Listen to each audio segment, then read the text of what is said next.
Hello students, Anil हाबी ज्ञान दर्शन channel पर आपका स्वागत है। आज मैं आपके समक्ष कक्षा 5वीं भाषा अभ्यास पुस्तक में पाठ 6 नदी यहाँ पर के प्रश्नों को लेकर उपस्थित हुआ हूँ। प्रश्नों को हल करने से पहले आप मेरे चैनल को लाइक, कमेंट, शेयर और सब्सक्राइब करना ना भूलें। तो शुरू करते हैं। नदी यहाँ पर। प्रश्न नंबर 1, यहाँ पे सागर में मिल जाने पर रात और दिन धरती पर बहुत तेज थी पर्वत पर। ऊपर दी गई पंक्तियों में से मोटे काले शब्दों को छांटकर लिखिए और बोलकर पढ़िए। जैसे सागर पर, रात, धरती पर, पर्वत पर। ये जो मोटे काले अक्षर लिख दिए गए हैं, इसमें से जैसे सागर, क में सागर, ख में पर, ग में रात, घ में धरती, अंगह में पर, च में पर्वत और छ में पर। ये आपने यहाँ लिखना है। अब प्रश्न नंबर 2 देखिए, पढ़िए और समझिए। सागर, धरती, पर में र में अ स्वर है। र बराबर है र जमा अ। हमेशा जो भी व्यंजन होता है उसे स्वर की सहायता से ही पढ़ा जाता है। अब क से लेके ज्ञ तक वो स्वरों की सहायता से, जितने भी व्यंजन हैं उन्हें स्वरों की सहायता से पढ़ा जाता है। लेकिन पर्वत शब्द में र में कोई स्वर नहीं है, इसकी आवाज कम है। जैसे पर्वत, तो र यहाँ पे देखिए, तो र कैसे होगा? पर्वत का र ये इस तरह से होगा। आगे हैं प्रश्न नंबर 3, र के 2 रूप है, उन्हें जानने के लिए नीचे दिए गए शब्दों को बोलकर पढ़िए। देखिए, जैसे पर्वत में र ऊपर को लगता है। जो पर्वत में र लगता है वो शिरोरेखा से ऊपर को लगता है, तो इसे रेफ कहा जाता है, रेफ। और जो पद में लगता है, उदाहरण प्रश्न नंबर 3 में देखिए, नम्र, ग्रहण, ड्रम और ट्रेन। नम्र, अब इन शब्दों में कोई ना कोई स्वर छिपा है। जैसे नम्र न जमा अ जमा म जमा र जमा अ, तो यहाँ पे कोई ना कोई स्वर छिपा है। तो न, हमेशा एक बात का और ध्यान रखना है कि नम्र में जो म में र लगा है, वो जो भी र पद में, कोई भी अक्षर पद में अगर हो तो वो पूरा होता है और म यहाँ पे आधा है। और यदि शिरोरेखा से ये ऊपर को जाता है, र ऊपर को जाता है, जैसे पर्वत का र, तो वो हमेशा र आधा होता है। शिरोरेखा से ऊपर जाने पर वो रेफ कहलाता है, और पद में, व्यंजन के पद में लगने पर वो को क्या कहलाता है? पदेन कहलाता है। प्रश्न नंबर 4, नीचे दिए गए शब्दों को बोलकर पढ़िए। यहाँ पे शब्द दिए गए हैं, सिर्फ, ग्रामीण, ट्रक, राष्ट्र, पूरा, वर्षा, कर्ज, प्रकाश, ड्रम, असर। यहाँ पर सिर्फ में जो फ के ऊपर र लगा है ये रेफ कहलाएगा, और ग्रामीण में जो ग में र लगा है ये ग पदेन कहलाए। ग में र लगा है, र ये पदेन कहलाएगा।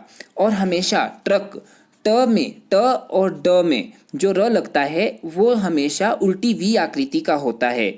यानी कि इसका अर्थ होता है इसमें ट को हलंत भी किया गया है और र भी लगाया गया है। इसी प्रकार अब प्रश्न नंबर 5 देखेंगे। प्रश्न नंबर 5 में क्या दिया गया है? प्रश्न नंबर 5 में दिया गया है, र के अलग अलग रूप छांटकर दो दो शब्द लिखने। जैसे र, तो यहाँ पे र असर दिया गया है, तो इसमें सागर, मगर। दूसरा है रेफ वाला, तो इसमें वर्षा, यहाँ पे शा में र रेफ लगा है, यानी कि बिना स्वर से ये व्यंजन पढ़ा जा रहा है, हल्की आवाज आ रही है। पर्वत, अनिवार्य। आगे है पदेन वाला प्रहार, प्रगति। और उसके बाद मैंने पहले भी आपको बता दिया है, ड और ट ऐसे 2 शब्द है, जो ये व्यंजन है। इसमें ट में, इसमें उल्टी वी आकृति का र का प्रयोग किया जाता है। इसका अर्थ होता है आधा इसे हलंत किया जाता है और र भी लिखा जाता है, जैसे ट्रक और राष्ट्र।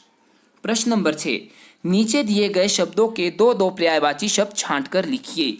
यहाँ पे देखिए दिए गए हैं, जैसे नदी, नदी का अर्थ होता है सरिता और तटिनी। सागर, सिंधु और समुद्र। पर्वत, शैल और भूधर। पानी, जल, नीर। रात का होता है निशा और रात्रि। अब प्रश्न नंबर 7, प्रश्न नंबर 7, नीचे लिखे शब्दों के विलोम शब्द लिखिए। रात, दिन। ख है बहुत कम। ग टेढ़ी सीधी। अशांति, शांति। अंगह का होगा एक का विलोम होगा अनेक। बुरा, भला।